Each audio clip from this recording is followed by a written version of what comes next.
लाल मिर्च खिलाने वाली जालिम टीचर। सभी ने होमवर्क किया है कि नहीं? हाँ मैडम जी, किया है।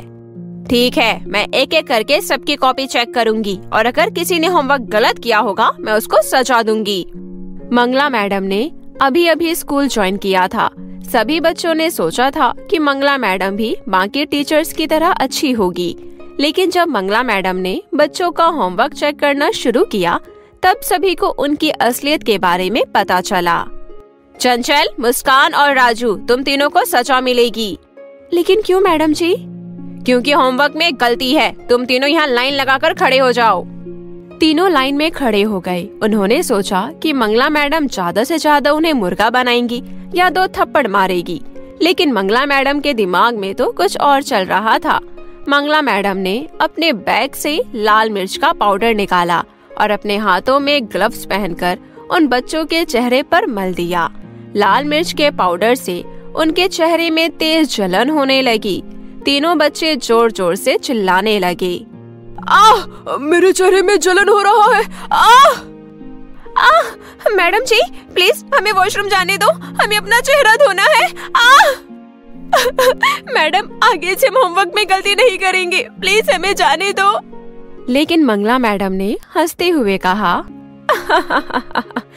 ये सजा तुम लोगों को याद रहेगी। मैं तुम्हें मुंह धोने नहीं जाने दूंगी, तभी तो तुम सुधरोगे। और हाँ, ये बात घर पर किसी को बताई तो और ज्यादा सजा मिलेगी। क्लास के सभी बच्चे बहुत डर गए। वहीं खुशबू, मुस्कान और राजू तीनों डरते हुए अपनी अपनी सीट पर बैठ गए। क्लास खत्म होने के बाद मंगला मैडम बाहर चली गई। तब बाकी बच्चों ने खुशबू, मुस्कान और राजू के चेहरे पर लगा लाल मिर्च का पाउडर हटाने की कोशिश की, लेकिन तभी मंगला मैडम वापस आ गई। यहाँ ये सब क्या हो रहा है? ओह, तो तुम सब मिलकर इन तीनों की मदद कर रहे थे। अब तुम सबको सजा मिलेगी। ये बोलकर मंगला मैडम ने सब बच्चों के चेहरे पर लाल मिर्च का पाउडर मल दिया और शाम तक घर लौटते लौटते सभी बच्चों के चेहरे में बहुत तेज जलन होने लगी। साथ ही उनकी आंखों से पानी भी बह रहा था। राजू की माँ मालती उससे कहने लगी, क्या हुआ बेटा, तुम सुबह तक तो ठीक थे, अचानक से तुम्हारी तबीयत खराब कैसे हो गई? राजू सच सच बताने जा ही रहा था, लेकिन तभी उसे मंगला मैडम की बात याद आ गई कि अगर किसी ने घर पर कुछ भी बताया तो उसे डबल सजा मिलेगी। ये सोचकर राजू डर गया। माँ, बाहर बहुत गर्मी है ना, ऊपर से स्कूल आते वक्त इतनी तेज धूप पड़ती है, इसलिए मेरी तबीयत खराब हो गई। मैं कल स्कूल नहीं जाऊंगा। कल स्कूल नहीं जाओगे?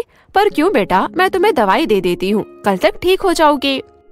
नहीं माँ, पूरी तरह तबीयत ठीक होने के बाद ही स्कूल जाऊंगा। नहीं बेटा, एग्जाम आने वाले हैं, तुम स्कूल की छुट्टी नहीं कर सकते।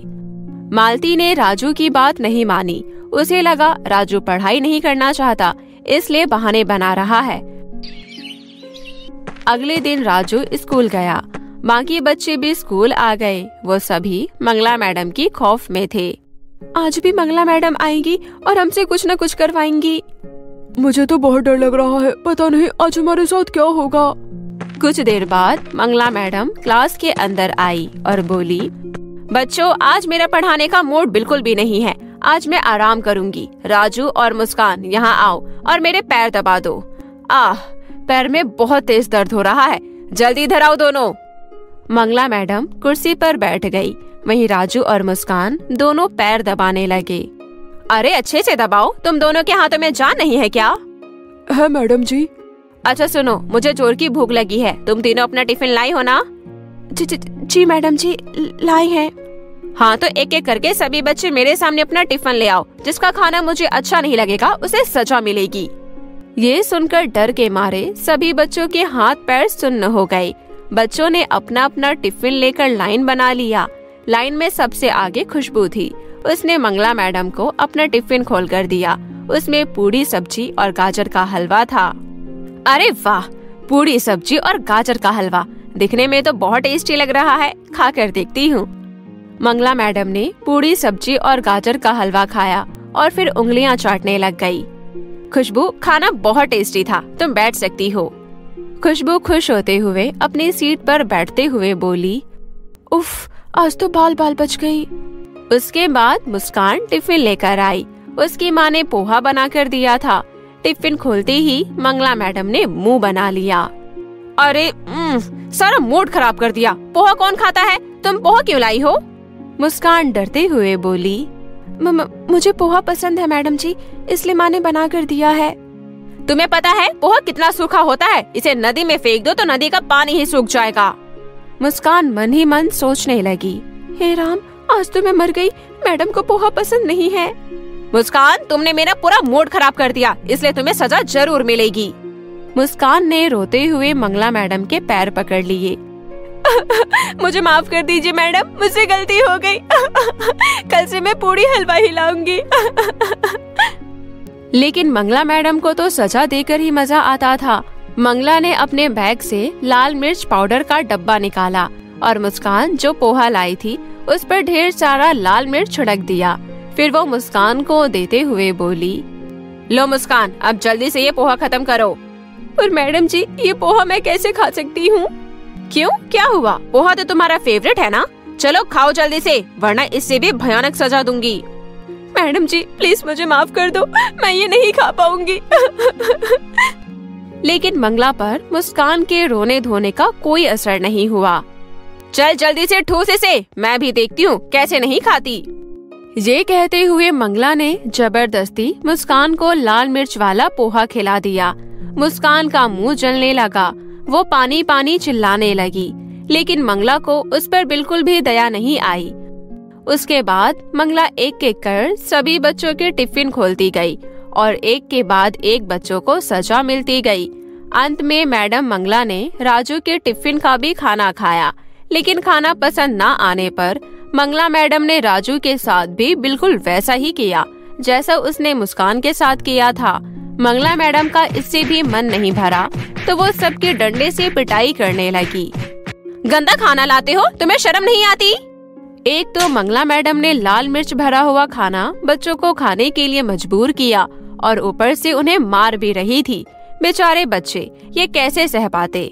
मुस्कान बेहोश हो गई और गिर पड़ी, उसे घर भेज दिया गया। मुस्कान के माता पिता ने सोचा कि गर्मी में लू लगने से हुआ है ऐसा, लेकिन मुस्कान भी अपने माता पिता से सच कहने में डर रही थी। वो भी सच नहीं बोल पाई, इसलिए मंगला मैडम को और ज्यादा छूट मिल गई। वो हर रोज बच्चों पर अत्याचार करने लगी। कभी वो बच्चों के चेहरे पर लाल मिर्च छिड़कने लगी तो कभी गर्मी में क्लास के पंखे बंद करने लगी। इससे सभी बच्चे परेशान हो गए। एक महीना ऐसे ही बीत गया। स्कूल की प्रिंसिपल मधुबाला को कुछ भी पता नहीं चला और एक महीने से ये सब सहते सहते क्लास के बच्चे परेशान हो गए। तभी एक दिन राजू बोला, हमें कुछ करना होगा, आखिर ये सब कब तक चलता रहेगा? लेकिन हम कर भी क्या सकते हैं राजू, तुम्हें तो पता ही है मैडम कितनी चालाक है। हम बाहर कुछ भी बोलेंगे तो कौन हम पर यकीन करेगा? हाँ, मम्मी पापा सोचेंगे हम स्कूल ना जाने का बहाना बना रही हैं। हाँ, ये तुमने बिल्कुल सही कहा, हमें अपना दिमाग लगाना होगा। मैं घर जाकर कुछ सोचता हूँ। यहाँ तो मंगला मैडम के सामने दिमाग ही काम करना बंद कर देता है। स्कूल की छुट्टी होने के बाद राजू अपने घर चला गया। उसी दिन राजू के चाचा कैलाश विदेश से घर लौटे थे। उन्होंने राजू को एक पेन दिया। ये क्या चाचा जी, आप विदेश से मेरे लिए सिर्फ एक पेन लाई हो? ये ऐसा वैसा पेन नहीं है बेटा, इसमें एक कैमरा है, लिखने के साथ साथ सब इसमें रिकॉर्ड भी होगा। ये सुनते ही राजू के दिमाग की घंटी बजने लगी। अगले दिन वो पेन लेकर स्कूल चला गया और अपनी शर्ट के जेब में पेन को रख दिया। पेन का ऊपरी हिस्सा बाहर निकला हुआ था और उसी हिस्से में कैमरा लगा हुआ था। आज भी रोज की तरह मंगला मैडम सब बच्चों को डांटने और मारने लगी और अंत में वो रोज की तरह सबको सजा देने पर उतर आई। इस बार तो मंगला मैडम ने हद ही कर दिया। उसने लाल मिर्च का लेप बनाकर सब बच्चों के चेहरे पर फेस पैक की तरह लगाकर कड़ी धूप में खड़ा कर दिया। सभी बच्चे बुरी तरह चिल्लाने लगे और कुछ तो वहीं जमीन पर बेहोश हो गए। स्कूल के प्रिंसिपल मधुबाला ने तुरंत उन बच्चों को अस्पताल में भर्ती करवाया। सभी बच्चों के माता पिता भी अस्पताल चले आए। सब बच्चों के माता पिता आपस में बात करने लगे। ये सब हुआ कैसे? सब एक साथ बीमार कैसे पड़ गए? मंगला मैडम पास खड़ी मन ही मन हंस रही थी। तभी राजू ने हिम्मत करते हुए कहा, ये सब मंगला मैडम की वजह से हुआ है। क्या? मेरी वजह से? ये तुम क्या बोल रहे हो राजू? मैं तुम लोगों से कितना प्यार करती हूँ। झूठ, सब कुछ झूठ है। ये देखिए, मेरे पास इस बात का प्रूफ है। राजू ने पेन निकाला और उसे फोन से कनेक्ट करके सबको मंगला मैडम की सच्चाई दिखाई। ये देख मंगला मैडम की हालत खराब हो गई। सभी बच्चों के पेरेंट्स सारी सच्चाई जान मंगला मैडम को भला बुरा कहने लगे। उसके बाद पुलिस को बुलाया गया और उन्हें जेल भेज दिया गया। डॉक्टर ने मंगला मैडम का चेकअप करके बताया कि उन्हें एक मेंटल डिसऑर्डर है, जिससे उन्हें बच्चों पर टॉर्चर करके सुकून मिलता है। कोर्ट ने उन्हें 20 साल की सजा दी। साथ ही ये भी घोषित कर दिया कि 20 साल बाद भी उन्हें कभी भी कोई भी स्कूल नौकरी नहीं दे सकता। इस तरह राजू की होशियारी से कई सारे बच्चों की जान बच गई। वहीं मंगला जेल में चक्की पीसने लगी। प्रियंका गर्मियों की छुट्टियों में हॉस्टल से अपनी माँ गोदावरी से मिलने घर जा रही थी। सफर बहुत लंबा था, इसलिए प्रियंका को ट्रेन में ही नींद आ गई। रात का समय हो चुका था। तभी प्रियंका वॉशरूम जाने के लिए उठी। तब उसने देखा अचानक बहुत तेज हवाएं चलने लगी। तभी किसी के रोने की आवाज प्रियंका के कानों पर पड़ी और एक भूतिया साया प्रियंका को उसके बगल से जाता हुआ दिखाई दिया। ओह, लगता है मैं कोई सपना देख रही थी। अभी तो रात के 2 ही बजे हैं। चलो वॉशरूम जाकर आती हूँ, फिर आकर सो जाऊंगी। ऐसा कहकर प्रियंका अपनी कंपार्टमेंट की सीट से उठकर थोड़ा आगे गई तो देखा कि अगली सीट पर 4 लड़कियां बैठकर कोई गेम खेल रही थी। तभी उनमें से एक लड़की, जिसका नाम मधु था, वो बोली, अरे यार, हम ये गेम तो खेल रही हैं, लेकिन एक बार अच्छे से सोच लो, कहीं ये खेल हम पर ही भारी ना पड़ जाए। मधु, तुम तो 1 नंबर की डरपोक हो। चलो जल्दी से कैंडल जलाते हैं और इस पेपर के बीचों बीच एक गोल बनाकर उसके अंदर रख देते हैं। ये सुन प्रियंका से रहा नहीं गया और वो उनसे बोली, हेलो गर्ल्स, ये तुम क्या कर रही हो? कौन सा गेम है ये? मुझे भी बताओ, मुझे गेम खेलना बहुत अच्छा लगता है। अरे ये बहुत डरावना गेम है, इसमें जान का भी खतरा हो सकता है। इसका मतलब तुम कोई भूतिया खेल खेलने वाले हो। ऐसा कोई गेम नहीं होता, ये सब किस्से और कहानियों में होता है। सुहाना, मैं नहीं खेलूंगी, मुझे बहुत डर लग रहा है। मुझे इतनी जल्दी नहीं मरना, मुझे लाइफ में अभी बहुत कुछ करना है। अरे यार मधु, तुम नहीं खेलोगे फिर हम सिर्फ 3 लोग ही रह जाएंगे और ये गेम हम खेल नहीं पाएंगे, इसलिए तुझे खेलना ही पड़ेगा। ओह माय गॉड गर्ल्स, वैसे मुझे तुम्हारी बात सुनकर बहुत हंसी आ रही है, लेकिन अगर तुम्हें कोई प्रॉब्लम ना हो तो मैं तुम्हारे साथ ये खेल खेलने के लिए तैयार हूँ। टीना, सुहाना और मोना प्रियंका को अपने साथ भूतिया गेम खिलाने के लिए तैयार हो गए। मधु सीट से उठ गई और उसकी जगह प्रियंका बैठ गई। अब टीना, सुहाना, मोना और प्रियंका चारों मिलकर गेम खेलने के लिए बैठ गए। तभी सुहाना बोली, इस व्हाइट पेपर पर मैंने पेन से एक गोला बना दिया है। टीना, तुम इसके अंदर एक कैंडल जला कर रखो। लेकिन प्रियंका, जो कि गेम खेलने के लिए बहुत एक्साइटेड थी, वो बोली, ठीक है, मैं जला कर रख देती हूँ। अब सारे एक दूसरे का हाथ पकड़ो और जलती हुई कैंडल की तरफ देखते हुए बोलो, मैं तुम्हें महसूस कर रही हूँ, तुम यही हो और तुम हमें अपनी मौजूदगी का एहसास कराओ। सुहाना की बात सुन प्रियंका हंसते हुए बोली, ये क्या नॉनसेंस है, अपनी तरफ से कुछ भी। हंसो नहीं, जैसा मैंने बोला है वैसा करो, वो भी कंसंट्रेशन के साथ, तभी तुम यकीन करोगी। अच्छा ठीक है। उसके बाद चारों मिलकर वही लाइंस दोहराते हैं। कई बार दोहराने से अचानक उस गोले से काला धुआं सा ऊपर की तरफ निकलने लगा और साथ ही कैंडल की लौ का रंग भी बदलने लगा। तभी टीना बोली, देखो गर्ल्स, कैंडल की लौ का रंग बदल गया। टीना की बात सुन प्रियंका फिर से हंसते हुए बोली, भला कैंडल की लौ का रंग भी चेंज होता है? Are you mad? लगता है प्रियंका को ऐसे विश्वास नहीं होगा, कुछ और तरीका अपनाते हैं इस मैडम को विश्वास दिलाने के लिए। सुहाना इस बार बुझी हुई कैंडल गोले के अंदर रख देती है। उसके बाद सुहाना सबको एक दूसरे का हाथ पकड़कर आंखें बंद करने के लिए कहती है, चलो अब मेरे पीछे बोलो सारे, हमें पता है कि तुम यही हो, अपनी मौजूदगी का एहसास कराओ। कई बार ये लाइंस दोहराने पर अचानक कैंडल अपने आप जल गई। फिर उन्हें अचानक किसी के गुर्राने की आवाज सुनाई दी। कौन है यहाँ? तुम में से कौन ये आवाज निकाल रहा है मुझे डराने के लिए? हम ये आवाज नहीं निकाल रहे थे, बल्कि ये आत्मा की आवाज है जिसे हम बुला रहे थे। प्रियंका मैडम, अब तुम यकीन हुआ या अभी भी हमारा मजाक उड़ाओगे? मुझे पता है तुम तीनों में से किसी ने कैंडल जलाई है जब मेरी आंखें बंद थी, और ये जरूर मधु ने आवाज निकाली होगी मुझे डराने के लिए। ओ मैडम, हमें पता है तुम डर गई हो, पर मान नहीं रही हो। सुहाना, मोना और टीना सभी प्रियंका के ऊपर हंसने लगे। तुम सब हंसना बंद करो, मुझे नहीं खेलना तुम्हारे साथ ये नॉनसेंस गेम। मैं तो जा रही हूँ सोने। प्रियंका अंदर ही अंदर डर रही थी, लेकिन वो अपनी सीट पर जाकर सोने की कोशिश करने लगी। तभी प्रियंका को अपने सामने वाली सीट पर एक साया दिखाई दिया। कौन है वहाँ?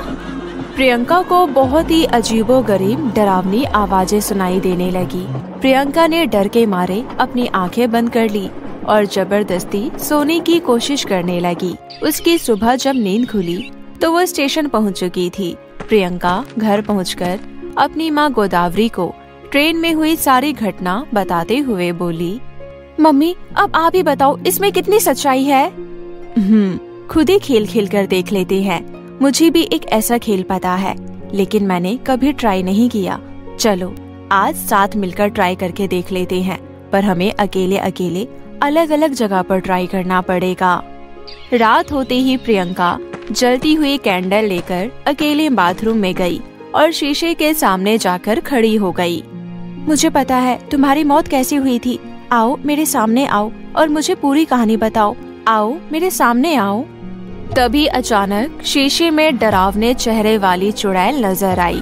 प्रियंका बेचारी डरावना चेहरा देखकर बुरी तरह डर गई, लेकिन प्रियंका हिम्मत बांधकर खेल को पूरा करने के लिए बोली, आओ मेरे सामने आओ और मुझे अपनी मौजूदगी का एहसास दिलाओ। तभी भयानक दिखने वाली चुड़ैल शीशे में से ही फूंक मारकर कैंडल बुझा देती है। साथ ही बाथरूम की लाइट भी जलने बुझने लगी। ये अचानक लाइट को क्या हो गया? ये सब तुम कर रही हो क्या? तभी चुड़ैल जोर जोर से हंसने लगी और बाथटब में पानी अपने आप भरने लगा। धीरे धीरे बाथटब में पानी ऊपर तक भर गया। तभी प्रियंका को महसूस हुआ बाथटब में कोई नहा रहा है। कौन है बाथटब में? तभी प्रियंका को पीछे से किसी ने धक्का दिया और सीधा बाथटब के अंदर जा गिरी। मुझे पता है ये सब तुम कर रही हो। तुम मुझसे बात करो, बताओ तुम्हारे साथ क्या हुआ था? तुम मरी कैसे? मुझे अपनी पूरी कहानी बताओ। इतने में बाहर से प्रियंका की मम्मी गोदावरी की आवाज आई। प्रियंका बेटी, क्या सब ठीक है अंदर? हाँ माँ। फिर प्रियंका की माँ गोदावरी दूसरा खेल खेलने के लिए माचिस लेकर एक बहुत पुरानी अलमारी में घुस गई। अब मैं अंदर से अलमारी का दरवाजा बंद कर लेती हूँ। कोई है मेरे पीछे? मुझे पता है तुम अंधेरी दुनिया से आई हो। क्या तुम यहीं हो? तभी गोदावरी के पीछे से किसी के रोने की आवाज आने लगी। फिर एक डरावना सा हाथ गोदावरी के कंधे पर अचानक से किसी ने रखा। ये देख गोदावरी के माथे से पसीना आने लगा। फिर हिम्मत कर गोदावरी ने चुड़ैल से पूछा, तुम इस दुनिया में कब से हो? मैं कई सालों से इस अलमारी में कैद हूँ। मैं अब इंसानों की दुनिया में आना चाहती हूँ। तुम मुझे अपने साथ इस अलमारी से बाहर ले चलो। वहीं दूसरी ओर बाथरूम में प्रियंका चुड़ैल से बात करने की कोशिश कर रही थी। क्या हुआ था तुम्हारे साथ? कैसे मौत हुई थी तुम्हारी? तभी आईने में मौजूद चुड़ैल बोली, मैं कई साल पहले बाथटब में नहाने आई थी। तभी मेरा पैर फिसल गया और बाथटब में सर लगने से मेरी मौत हो गई। फिर मेरी आत्मा इस शीशे में कैद हो गई। अब जब भी कोई कैंडल लेकर मुझे शीशे के सामने खड़े होकर पुकारता है तो मैं आ जाती हूँ। अच्छा, तो तुम अब क्या चाहती हो? अब मैं इंसानी दुनिया में रहना चाहती हूँ। पर कैसे? तुम तो एक आत्मा हो। तुम्हारे शरीर में प्रवेश करके आज तक जितने लोगों ने भी ये खेल खेला उन सब ने बीच में ही खेल रोक दिया, पर तुमने इसे पूरा किया। इसलिए अब मैं तुम्हारी आत्मा इस शीशे में कैद करके तुम्हारे शरीर में घुसकर बाहर रहूंगी। ये सुनते ही प्रियंका की सिट्टी पिट्टी गुल हो गई। प्रियंका थर थर कांपने लगी और जोर जोर से अपनी माँ गोदावरी को बुलाने लगी। इधर गोदावरी अपने खेल को खत्म करने के बारे में सोच ही रही थी कि तभी प्रियंका की चिल्लाने की आवाज सुनकर गोदावरी ने तुरंत माचिस की तिल्ली जलाई और अपना भूतिया खेल खत्म करके दौड़ती हुई बाथरूम की तरफ गई। चुड़ैल शीशे से निकलकर प्रियंका को बाथ टब में डुबो रही थी। बचाओ माँ, बचाओ मुझे। प्रियंका को सांस लेने में तकलीफ हो रही थी। वो बुरी तरह छटपटाने लगी और अपने आप को बचाने की कोशिश कर रही थी। छोड़ मुझे, कमबख्त चुड़ैल। इतने सालों बाद मुझे आजाद होने का मौका मिल रहा है, मैं तुझे कैसे छोड़ दूं? बचाओ मुझे माँ, मुझे भी खेल नहीं खेलना। प्रियंका की माँ गोदावरी बाहर से गेट खोलने की बहुत कोशिश करती है, लेकिन दरवाजा नहीं खुलता। प्रियंका बेटी, दरवाजा नहीं खुल रहा। मैं दरवाजा तोड़ने की कोशिश करती हूँ। तुम बस अपने आप को पानी से बचा कर रखना। पानी के अंदर अपना सिर मत जाने देना। तभी चुड़ैल ने अपनी शक्ति से बाथरूम के सारे नल चालू कर दिए और पानी निकलने के सारे रास्ते बंद कर दिया। पानी बाथरूम के अंदर भरता ही चला गया। ये देख प्रियंका डरते हुए बोली, हे भगवान, ये मुझसे बहुत बड़ी गलती हो गई। भगवान मुझे बचा लो। आज के बाद मैं कभी कोई भी गेम नहीं खेलूंगी। पानी तो बढ़ता ही जा रहा है। ऐसे तो इस चुड़ैल की शक्ति भी दुगनी हो जाएगी। तभी गोदावरी बाथरूम के बाहर से चिल्लाते हुए बोली, प्रियंका बेटी, तुम बाथ टब से बाहर निकलने की कोशिश करो। उस चुड़ैल की शक्ति सिर्फ बाथ टब में दुगनी हो सकती है। तब तक मैं दरवाजा तोड़ रही हूँ। अच्छा, तो तुम दोनों मिलकर मेरे खिलाफ चाल चलोगे। अच्छा, अभी बताती हूँ तुम्हें। ऐसा कहकर चुड़ैल अपनी शक्ति से अपना लंबा हाथ कर बाथरूम से बाहर खड़ी गोदावरी को दूर फेंक देती है। गोदावरी का सिर दीवार पर जा लगा, जिससे उसके सिर से खून आने लगा। अब मुझे आजाद होने से कोई नहीं रोक सकता। मैं क्या करूं? कैसे ये खेल रोकूं? बाथरूम पूरा पानी से भर चुका है। अब मैं ज्यादा देर जिंदा नहीं रह पाऊंगी। मुझे कैसे भी करके इसे दोबारा शीशे में कैद करना होगा। इसकी ताकत इसी बाथरूम के अंदर ही सीमित है। मुझे जल्दी कुछ करना होगा। उधर गोदावरी ने भी हिम्मत करके हथौड़े से बाथरूम का दरवाजा तोड़ दिया, जिससे बाथरूम का सारा पानी बाहर आ गया। उसके बाद प्रियंका दोबारा से कैंडल जलाकर शीशे के सामने खड़ी होकर बोली, तुम अब शीशे में वापस जाने वाली हो। मुझे पता है तुम वापस अब शीशे में कैद होने वाली हो। नहीं, मुझे वापस शीशे में कैद नहीं होना। मुझे कमांड नहीं तो वापस जाने का। तुम्हें जाना ही होगा। जाओ, वापस जाओ। और फिर शीशे ने अपने आप ही चुड़ैल की आत्मा को अपने अंदर खींच लिया और चुड़ैल चिल्लाती हुई शीशे के अंदर कैद हो गई। प्रियंका ने तुरंत ही कैंडल को बुझा दिया और इस तरह भूतिया खेल का द एंड हुआ।